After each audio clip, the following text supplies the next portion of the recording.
സിനിമയുടെ തുടക്കത്തിൽ ഒരു സമുദ്രത്തിനടിയിൽ വലിയൊരു വിള്ളലുണ്ടായി വലിയ ഭൂകമ്പം സംഭവിക്കുന്നു. പിന്നീട് രണ്ടുപേർ ഒരു കടലിൽ നിന്നും എൻജോയ് ചെയ്യുന്നു. അങ്ങനെ അവൻ അവളോട് കണ്ണടയ്ക്കാൻ പറയുന്നു. അതിനുശേഷം അവൻ അവളുടെ കയ്യിലേക്ക് ഒരു മോതിരം കൊടുക്കുന്നു. അങ്ങനെ പെട്ടെന്ന് ആരോ അവനെ കടലിനടിയിൽ നിന്നും വലിക്കുന്നു. പിന്നീട് നോക്കുമ്പോൾ അവൻ്റെ ബോഡി കടലിൽ പൊന്തി നിൽക്കുന്നു. പെട്ടെന്ന് അവളുടെ പുറകിൽ നിന്നും ഒരു സോംബി വന്നിട്ട് അവളെയും കൊല്ലുകയാണ്. പിന്നീട് ആ സീൻ കട്ടാവുന്നു. അതിനുശേഷം ഒരു ബോട്ടിൽ നിന്നും മീൻ പിടിക്കുന്ന 3 പേരെയാണ് കാണുന്നത്. ഹണ്ടർ, റേ, പിന്നെ ജാഥ. അങ്ങനെ ഇവർ നോക്കുമ്പോൾ അപ്പുറത്തുള്ളൊരു ബോട്ടിൽ നിന്നും പടക്കം പൊട്ടിക്കുന്നു. പടക്കം പൊട്ടിച്ചതിനാൽ ആ ബോട്ടിന് തീപിടിക്കുന്നു. അങ്ങനെ ഹണ്ടറും കൂട്ടറും ചെന്നിട്ട് അത് അണക്കാൻ പോകുന്നു. ഹണ്ടർ ആ തീപിടിച്ച സ്ഥലത്ത് വെള്ളം വാർന്ന് അണക്കുന്നു. അതിനുശേഷം ഹണ്ടർ അവിടെ നിന്ന് പടക്കങ്ങൾ കണ്ടുപിടിക്കുന്നു. അത് വെള്ളത്തിലേക്ക് എറിയുന്നു. എന്നിട്ട് വീണ്ടും മീൻ പിടിക്കാൻ തിരിച്ചു വരുന്നു. അപ്പോൾ റേ നോക്കുമ്പോൾ ഒരു വലിയ മീൻ കുടുങ്ങിയതെന്ന് വിചാരിച്ച് ആ ചൂണ്ട പൊന്തിച്ചതും അതിലൊരു ബോഡിയായിരുന്നു. എന്നിട്ട് അവർ ആ ബോഡി അവിടെ കിടത്തുന്നു. പിന്നീട് ജാഥ അണ്ടർ വാട്ടർ ക്യാമറയിൽ നോക്കുമ്പോൾ ഇതുവരെയായിട്ടും കാണാത്തൊരു നീല വെളിച്ചം കാണുകയാണ്. അങ്ങനെ ഇത് അണ്ടറും പിന്നെ റേയും കൂടി മറ്റുള്ളവരെ അറിയിക്കാൻ പോവുകയാണ്. ഇപ്പോൾ ആ ബോഡീൻ്റെ ദേഹത്ത് ഒരു വെള്ള തുണിയിട്ടിട്ടാണ് പോകുന്നത്. പിന്നീട് ജാഥ ആ ബോഡി നോക്കുമ്പോൾ ആ ബോഡി അവിടെ കാണുന്നില്ല. അതിൻ്റെ ദേഹത്ത് വിരിച്ച ആ വെള്ള തുണി മാത്രം കാണുന്നു. പെട്ടെന്ന് ആ സോംബി വന്ന് ജാഥയെ ആക്രമിക്കുന്നു. അങ്ങനെ ഹണ്ടർ വന്നിട്ട് ആ സോംബിയെ കൊല്ലുന്നു. ആ സോംബി മരിച്ചെന്ന് കരുതി അവർ രണ്ടുപേരും കൂടി ജാഥയെ എടുത്ത് പോകുമ്പോൾ പെട്ടെന്ന് ആ സോംബി വീണ്ടും ജീവൻ വെച്ച് വരികയാണ്. അങ്ങനെ ആ സോംബിയെ വെള്ളത്തിൽ എടുത്ത് എറിഞ്ഞത് കൊണ്ട് അവർ രണ്ടുപേരും അവിടെ നിന്ന് രക്ഷപ്പെടുന്നു. പിന്നീട് ഹണ്ടറുടെ വൈഫിനെയാണ് കാണുന്നത്. ഇവളൊരു ഡോക്ടറാണ്. അങ്ങനെ ജാഥയെ നോക്കാൻ വേണ്ടി ഇവളെ അവിടേക്ക് വിളിക്കുവാണ് ഹണ്ടർ. അങ്ങനെ അവളവിടെ വന്നു. അവക്കെന്നാന്ന് മനസ്സിലാവാത്തത് കൊണ്ട് ജാഥയെ ആംബുലൻസ് കയറ്റി ഹോസ്പിറ്റലിലേക്ക് അയക്കുകയാണ്. അവളോടൊപ്പം റേയും ഉണ്ടായിരുന്നു. ഇപ്പോൾ ഹണ്ടർ ഒരാളോട് ഈ കാര്യങ്ങളൊക്കെ പറയുകയാണ്. കടലിൽ എന്തോ സംഭവിച്ചിട്ടുണ്ട്, എന്തോ നീല വെളിച്ചം കണ്ടു എന്ന്. അങ്ങനെ കടലിൻ്റെ പകുതി എത്തുമ്പോഴേക്കും അവർ ആ നീല വെളിച്ചം കാണുന്നു. ഇപ്പോൾ ഹണ്ടർ ജാഥയുടെ അണ്ടർ വാട്ടർ ക്യാമറ വെള്ളത്തിൽ ഇറക്കി നോക്കുമ്പോൾ ഒരു കടലിൻ്റെ അടിയിൽ ഒരു വിള്ളൽ കാണുന്നു. വിള്ളലിലൂടെ ഒരു സോംബി നടന്നു പോകുന്നത് കാണുകയാണ് അവർ. അങ്ങനെ ഹണ്ടർ അയാളോട് ആ നടന്ന കാര്യങ്ങളൊക്കെ പറയുന്നു. അതായത് സോംബി വന്ന് ഇവരെ ആക്രമിച്ചത്, ഇവർ വെള്ളത്തിൽ എറിഞ്ഞതൊക്കെ.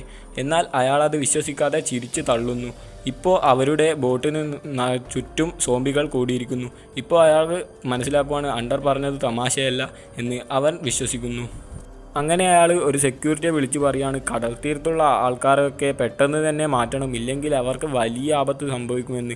ഇപ്പോൾ ആ സെക്യൂരിറ്റി കടൽ തീരത്തുള്ള ആൾക്കാരൊക്കെ മാറ്റാൻ വേണ്ടി അനൗൺസ്മെൻറ്റ് ചെയ്യുകയാണ്. പെട്ടെന്ന് സുനാമിയുടെ സൈറൻ മുഴങ്ങുന്നു. അങ്ങനെ നോക്കുമ്പോൾ കടലിലുള്ള തിര പുറകിലോട്ട് വലിയുന്നു. പിന്നെ അവരുടെ പുറകിൽ വലിയൊരു തിര തന്നെ ആയി വരുന്നു. അതിൽ നിറയെ സോംബീസാണ്. അങ്ങനെ അവർ കഷ്ടിച്ച് അവിടെ നിന്നും രക്ഷപ്പെടുകയാണ്.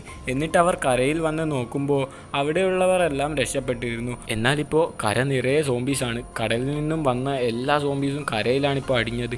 അങ്ങനെ അവിടെയുള്ള സോംബീസ് അവിടെയുള്ള ആൾക്കാരെയൊക്കെ കടിക്കുകയാണ്. അങ്ങനെ അവരൊക്കെ സോംബിയായി മാറുന്നു. പിന്നീട് കാണിക്കുന്നത് നമ്മുടെ ഹണ്ടറിൻ്റെ മകളെയാണ്. അവളും അവിടെ ഉണ്ടായിരുന്നു. അവളിതൊക്കെ കണ്ട് പേടിക്കുകയാണ്. ഇപ്പോൾ അവളുടെ അടുത്തേക്ക് സോംബീസ് വരുന്നു. അങ്ങനെ അവൾ ഹണ്ടറിനെ വിളിക്കുകയാണ്. എന്നാൽ അവനെ വിളിച്ചിട്ട് കിട്ടുന്നില്ലായിരുന്നു. ഇപ്പോൾ ഹണ്ടറും അവനും കൂടിയിട്ട് സോംബീസിനൊക്കെ കൊല്ലാൻ പോവുകയാണ്. അവന് ഗണ്ണെടുത്ത് എല്ലാത്തിനും ഷൂട്ട് ചെയ്യുന്നുണ്ട്. പക്ഷേങ്കിൽ അവൻ്റെ തോക്കിൽ ഒരു മിനിമം ഉണ്ടല്ലേ ഉള്ളൂ. ഇത് എത്ര സോംബീസ് എന്ന് വെച്ചാൽ അവൻ അടിച്ച് കൊല്ലുക. അതിനാൽ അവർ അവിടുന്ന് ഓടി രക്ഷപ്പെടുന്നു. പിന്നീട് കാണിക്കുന്നത് ജാഥയാണ്. ജാഥ സോംബീസിൻ്റെ കടി കൊണ്ട് ഇപ്പോൾ സോംബിയായി മാറിയിരിക്കുകയാണ്. അവളുടെ അടുത്തുള്ള റേ അവൾ ആക്രമിക്കാൻ പോകുന്നു. പക്ഷേങ്കിൽ ഈ ബഹളങ്ങൾ കേട്ട് അവിടെയുള്ളൊരു സ്റ്റാഫ് വരുവാണ്. ഇപ്പോൾ അവൻ്റെ നേരെ ജാഥ പോകുന്നു. എന്നിട്ട് അവനെ ആക്രമിക്കുവാണ്. അങ്ങനെ ആ സമയത്ത് റേ അവിടെ നിന്നും രക്ഷപ്പെടുന്നു. ഇപ്പോൾ അവർ കാറിലേക്ക് കയറുന്ന സീനാണ് കാണുന്നത്. അങ്ങനെ അവർ കാർ കയറിയിരിക്കുമ്പോൾ രണ്ടുപേരെയും കൂടി ആ കാറിൽ നിന്ന് കാണുന്നു. അങ്ങനെ ഇപ്പോൾ അവർ അവിടെ നിന്നും പോവുകയാണ്. ഇതേ സമയം ഹണ്ടറിൻ്റെ വൈഫ് ജാഥയെ നോക്കാൻ വേണ്ടി പോവുകയാണ്. അവൾ നോക്കുമ്പോഴേക്കും ജാഥ ഒരു സോംബിയായി മാറിയിരിക്കുകയാണ്. ഇപ്പോൾ ജാഥ അവളെ പിന്നാലെ ഓടുകയാണ് അവളെ ആക്രമിക്കാൻ വേണ്ടി. എന്നാൽ അവൾ ജീവൻ രക്ഷിക്കാൻ വേണ്ടി നെട്ടോട്ടം ഓടുകയാണ്. ഇപ്പോൾ റേ അവളെ പിടിച്ചു വലിച്ച് ഒരു റൂമിലേക്ക് പൂട്ടിയിടുകയാണ്. അങ്ങനെ അവൾ പറയുകയാണ് ഇതൊരു അണുബാധയാണെന്ന്. അപ്പോൾ റേ പറയുകയാണ് ഇത് ഒരു കടലിൽ ഉണ്ടായിരുന്ന സോംബിയുടെ അണുബാധയാണെന്നൊക്കെ പറയുകയാണ്. അങ്ങനെ പിന്നീട് കാണിക്കുന്നത് അവർ 4 പേരും ഇപ്പോൾ ഒരു സ്ഥലത്തെത്തിയിരിക്കുകയാണ്. അങ്ങനെ അവിടെ മുഴുവൻ സോംബിയായിരുന്നു. അങ്ങനെ ഈ പയ്യൻ അവൻ്റെ സ്വയം രക്ഷയ്ക്ക് വേണ്ടിയിട്ട് ഒരു പെണ്ണിനെ സോംബികൾക്ക് ഇട്ടുകൊടുക്കുന്നു. ഇപ്പോൾ ആ പെണ്ണിന് നിറയെ സോംബികൾ വട്ടമിട്ടിരിക്കുകയാണ്. അങ്ങനെ ഇതൊക്കെ കണ്ടുകൊണ്ടിരുന്ന ഒരു പോലീസുകാരൻ അവൻ്റെ നേരെ ഷൂട്ട് ചെയ്യുന്നു. തോക്ക് ചൂണ്ടി വയ്ക്കുകയാണ്. അങ്ങനെ ആ പയ്യൻ അടുത്തുള്ള പോലീസുകാരൻ്റെ കീശയിൽ നിന്നും ഒരു തോക്കെടുത്തിട്ട് ആ പോലീസുകാരന് നേരെ ചൂണ്ടുന്നു. അപ്പോഴേക്കും അവൻ ആ പോലീസുകാരനെ ഷൂട്ട് ചെയ്ത് കൊന്നു. ഇതൊക്കെ കണ്ടുകൊണ്ടിരുന്ന ഹണ്ടർ അവനെ പിടിച്ച് അറസ്റ്റ് ചെയ്യുകയാണ്. അങ്ങനെ പിന്നീട് കാണുന്നത് ഹണ്ടറിൻ്റെ മകളും കൂട്ടുകാരും ചേർന്ന് ഒരു സൂപ്പർ മാർക്കറ്റിലേക്ക് പോകുന്നതാണ് സോംബികളുടെ അടിയിൽ നിന്നും രക്ഷപ്പെടാൻ വേണ്ടി. പക്ഷെങ്കിൽ അവിടെയും സോംബികളായിരുന്നു. അങ്ങനെ അവർ പതുക്കെ പോകുന്നതിനിടയിൽ അതിലുള്ള ഒരു പയ്യൻ്റെ ഓടി ഒരു പാത്രത്തിൽ തട്ടിയതും സൗണ്ട് ഉണ്ടാവുകയാണ്. ഇപ്പോൾ സോംബികൾ അവനെ ആക്രമിക്കുന്നു. ഇതേ സമയം ഹണ്ടറും മറ്റവനും കൂടി റേഡിയോ കണക്ട് ചെയ്യുകയാണ്. എന്നാൽ അതൊന്നും നടക്കുന്നില്ല. ഹണ്ടർ എന്നിട്ട് ഒരു ഇൻ്റർനെറ്റിൽ സെർച്ച് ചെയ്യുകയാണ് ഇതെങ്ങനെയാണ് ഉണ്ടായതെന്നൊക്കെ. പക്ഷെങ്കിൽ അതിനെക്കൊണ്ടും ഒരു പ്രയോജനമില്ലായിരുന്നു. ഇപ്പോൾ ഹണ്ടറിൻ്റെ കൂടെയുള്ള ഷെരീഫ് പറയാണ് നമുക്കിതിനൊക്കെ പ്രതിരോധിക്കണമെങ്കിൽ നമ്മൾ ആദ്യം ഇവിടുന്ന് രക്ഷപ്പെടണമെന്ന്. അപ്പോൾ ആ ക്രിമിനലിനെയും ഒറ്റക്കാക്കി അവർ അവിടുന്ന് കുറേ ആയുധങ്ങളൊക്കെ എടുത്ത് പുറത്തു പോയി നോക്കുമ്പോൾ പുറത്ത് നിറയെ സോംബികളാണ്. അങ്ങനെ ആ സോംബികളൊന്നും പ്രതിരോധിക്കാനുള്ള ആയുധങ്ങൾ അവരോടൊക്കെ ഇല്ലാത്തത് കൊണ്ട് അങ്ങനെ ഹണ്ടർ ഒരു വലിയൊരു വിസയിലെടുത്ത് സോംബിയുടെ നേരെ ഷൂട്ട് ചെയ്യുന്നു. പിന്നീട് അവർ രണ്ടുപേരും കാറിൽ കയറി രക്ഷപ്പെടുമ്പോൾ അവരുടെ മുന്നിൽ ഒരു സോംബി വരുന്നു. അതിനെ ഇടിച്ച് തെറിപ്പിക്കുകയാണ്. എന്നാൽ അതിനൊന്നും സംഭവിച്ചില്ലായിരുന്നു.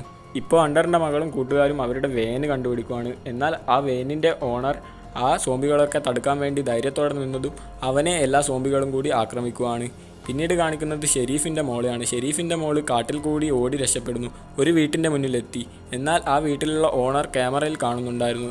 അങ്ങനെ ആ ഓണർക്ക് മനസ്സിലാവുകയാണ് അവളുടെ ദേഹത്ത് ഇൻഫെക്ഷനൊന്നും ഇല്ലയെന്ന്. എന്നിട്ട് അവൾക്ക് ഗേറ്റ് തുറന്നു കൊടുക്കുകയാണ്. ഇപ്പോൾ ആ ഓണർ അവളുടെ അടുത്ത് വന്നിട്ട് അവളുടെ അച്ഛനെ വിളിക്കാൻ വേണ്ടി ഫോൺ കൊടുക്കുന്നു. അങ്ങനെ അവൾ ഷെരീഫിനെ വിളിച്ച് കാര്യങ്ങളൊക്കെ പറയുന്നു. ഇപ്പോൾ കാണുന്നത് ആ ക്രിമിനൽ പയ്യൻ അവിടുന്ന് സ്വയം രക്ഷപ്പെടുന്നു ജയിലിൽ നിന്നും. എന്നിട്ട് അവൻ രക്ഷപ്പെട്ട് അവിടെ നിന്നും പോകുമ്പോൾ ആദ്യം അവൻ എറിഞ്ഞു കൊടുത്ത ആ പെണ്ണ് മുന്നിൽ വന്നിട്ട് അവനെ ആക്രമിക്കുന്നു. പിന്നീട് ഹണ്ടറിൻ്റെ മകളും ഒരു പയ്യനും കൂടി വേനെ സ്റ്റാർട്ടാക്കാൻ ശ്രമിക്കുന്നു. എന്നാൽ അത് ഓണാവുന്നില്ലായിരുന്നു. ഇപ്പോൾ ആ പയ്യൻ ഹണ്ടറിൻ്റെ മകളെ രക്ഷിക്കാൻ വേണ്ടി ആ വേനിൻ്റെ മുകളിൽ കയറി മ്യൂസിക് പ്ലേ ചെയ്യുകയാണ്. ആ സമയത്ത് ഹണ്ടറും ഷെരീഫും അവിടേക്ക് എത്തുന്നു. അങ്ങനെ ഹണ്ടറിൻ്റെ മകളെ അവർ രക്ഷിക്കുകയാണ്. പിന്നെ ആ പയ്യനെ രക്ഷിക്കുന്നതിന് മുമ്പേ സോംബികൾ അവനെ ആക്രമിച്ചിരുന്നു. ഇപ്പോൾ അവർ 3 പേരും കൂടിയിട്ട് നമ്മുടെ ഹണ്ടറിൻ്റെ വൈഫ് ജോലി ചെയ്യുന്ന സ്ഥലത്തേക്ക് ഹോസ്പിറ്റലിലേക്കാണ് പോകുന്നത്. അങ്ങനെ അവിടെ എത്തി നോക്കുമ്പോഴേക്കും അവിടെ മുഴുവൻ സോംബീസ് ആയിരുന്നു. അങ്ങനെ അവർ ആ സോംബീസൊക്കെ പ്രതിരോധിച്ച് അകത്തേക്ക് കയറുവാണ്. ഹണ്ടർ ഒരു ഇലക്ട്രിക് വയറെടുത്ത് സോംബീസിനെയൊക്കെ ഷോക്ക് അടുപ്പിച്ച് കൊല്ലുകയാണ്. അങ്ങനെ ഹണ്ടറിൻ്റെ വൈഫിനെ കണ്ടുപിടിച്ചിട്ട് ഇവർ 4 പേരും കൂടി ഷെരീഫിൻ്റെ മകൾ നിൽക്കുന്ന വീട്ടിലേക്ക് വരികയാണ്. അങ്ങനെ അവരവിടെ എത്തിയ ശേഷം ഷെരീഫ് അടുത്തുള്ള പോലീസ് സ്റ്റേഷനിലേക്ക് റേഡിയോ കണക്ട് ആക്കുവാണ്. അപ്പോൾ താഴെ ടെസ്റ്റിന് വെച്ച ഒരു സോംബിക്ക് ജീവൻ വരുന്നു. ഷെരീഫ് ആരോടും പറയാതെ ആ സോംബിയുടെ അടുത്തേക്ക് പോവുകയാണ്. ഇപ്പോൾ ആ സോംബി ഷെരീഫിനെ അറ്റാക്ക് ചെയ്യുന്നു. ഷെരീഫിനെ അറ്റാക്ക് ചെയ്തതിന് ശേഷം ഹണ്ടറുടെ വൈഫിൻ്റെ അടുക്ക വരികയാണ്. അപ്പോൾ ഹണ്ടറിൻ്റെ വൈഫിന് നേരെ അറ്റാക്ക് ചെയ്യുമ്പോൾ ആ ഹൗസ് ഓണർ ഒരു ലേസർ വെച്ചിട്ട് ആ സോംബിയെ കൊല്ലുന്നു. അങ്ങനെ ഇവരിപ്പോൾ എല്ലാവരും കൂടി ആലോചിക്കുകയാണ്. ഹൗസ് ഓണർ പറയുകയാണ് ഇത് വാട്ടർ സോംബി ആയതുകൊണ്ട് ഇലക്ട്രിക് ഷോക്കാണ് ഏറ്റവും നല്ലതെന്ന്. അപ്പോൾ നമ്മുടെ ഹണ്ടറിൻ്റെ വൈഫ് പറയുകയാണ് എല്ലാ സോംബികളെയും നമുക്ക് ഒരുമിച്ച് തന്നെ ഒരു വെള്ളത്തിൽ കൂട്ടിക്കൊണ്ടുവന്നിട്ട് അവിടുന്ന് ഇലക്ട്രിക് ഷോക്ക് വെച്ച് ഇല്ലാതാക്കാം. ഇപ്പോൾ എല്ലാവരും അങ്ങോട്ടേക്ക് പുറപ്പെടുന്നു. അങ്ങനെ എല്ലാവരും ഓരോ ആയുധങ്ങളും കൈ കരുതിയിട്ടുണ്ട്. അങ്ങനെ അവർ നടന്ന് പകുതി എത്തുമ്പോഴേക്കും ഷെരീഫ് ടയേർഡ് ആവുകയാണ്. അപ്പോൾ ഷെരീഫ് ഒരു കാര്യം പറയാണ് ഞാൻ ചെയ്ത തെറ്റ് നിങ്ങളാരും ഇനി ആവർത്തിക്കരുത്. അപ്പോൾ ആർക്കും ഒന്നും മനസ്സിലാവുന്നില്ലായിരുന്നു. അപ്പോൾ അവർ സത്യം പറയുകയാണ് 30 വർഷങ്ങൾക്ക് മുമ്പ് ഇവിടെ ഒരു കമ്പനി ഉണ്ടായിരുന്നു. അത് മനുഷ്യരെ രഹസ്യമായി ടെസ്റ്റ് ചെയ്യുന്ന ഒരു കമ്പനിയായിരുന്നു. എന്നാൽ ആളുകളെ മിസ്സായി തുടങ്ങിയതോടെ ഷെരീഫാണ് ഈ കേസുകൾ അന്വേഷിക്കുന്നത്.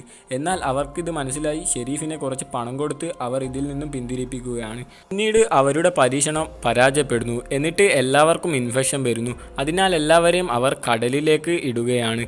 അങ്ങനെ അത് പറയുന്നതിനിടയിൽ അവിടെ മുഴുവൻ സോംബീസ് വരുവാണ്. അങ്ങനെ ഹണ്ടർ എല്ലാവരെയും അടിച്ച് കൊല്ലുകയാണ്. ഇപ്പോൾ ഷെരീഫിൻ്റെ അവസ്ഥ എന്ന് പറയുന്നത് വളരെ ദുരൂഹമായി മാറിയിരിക്കുന്നു. എന്നിട്ട് ഷെരീഫിൻ്റെ മകള് ഒരു ബോംബ് എടുത്തിട്ട് അവൻ്റെ കയ്യിൽ കൊടുക്കുന്നു. ഇപ്പോൾ ഷെരീഫ് തന്നെ ആ ബോംബ് താഴെയിട്ടിട്ട് സ്വയം മരിക്കുന്നു. അങ്ങനെ ഒടുവിൽ അവർ ആ കടൽ തീരത്തെത്തുന്നു. ഇപ്പോൾ അവർ 2 ഗ്രൂപ്പായി പിരിയുന്നു. ഒന്നാമത്തെ ഗ്രൂപ്പ് കടലിൽ പോകുന്നു. രണ്ടാമത്തെ ഗ്രൂപ്പ് കരയിൽ നിന്നും സോംബികളെ ആകർഷിക്കാൻ വേണ്ടി ശ്രമിക്കുന്നു. ഇപ്പോൾ ഹണ്ടർ ഒരു വയറെടുക്കുകയാണ്. എന്നിട്ട് അത് വെള്ളത്തിലേക്ക് ഇടുന്നു. എന്നിട്ട് ഒരു മ്യൂസിക് പ്ലേ ചെയ്യുന്നു. അപ്പോൾ സോംബികളൊക്കെ ആ മ്യൂസിക് കേട്ട് അങ്ങോട്ടേക്ക് വരുന്നു. ഇപ്പോൾ ആ ഹൗസ് ഓണർ വെള്ളത്തിലേക്ക് തുള്ളുന്നു. എന്നാൽ അയാളുടെ ചുറ്റിലും സോംബികൾ വന്നിട്ട് അവരെ ആക്രമിക്കുന്നു. എന്നാൽ റയ അതിനെയൊക്കെ ഷൂട്ട് ചെയ്യാൻ ശ്രമിക്കുന്നെങ്കിലും അയാളെ അത് ആക്രമിച്ച് കൊല്ലുന്നു.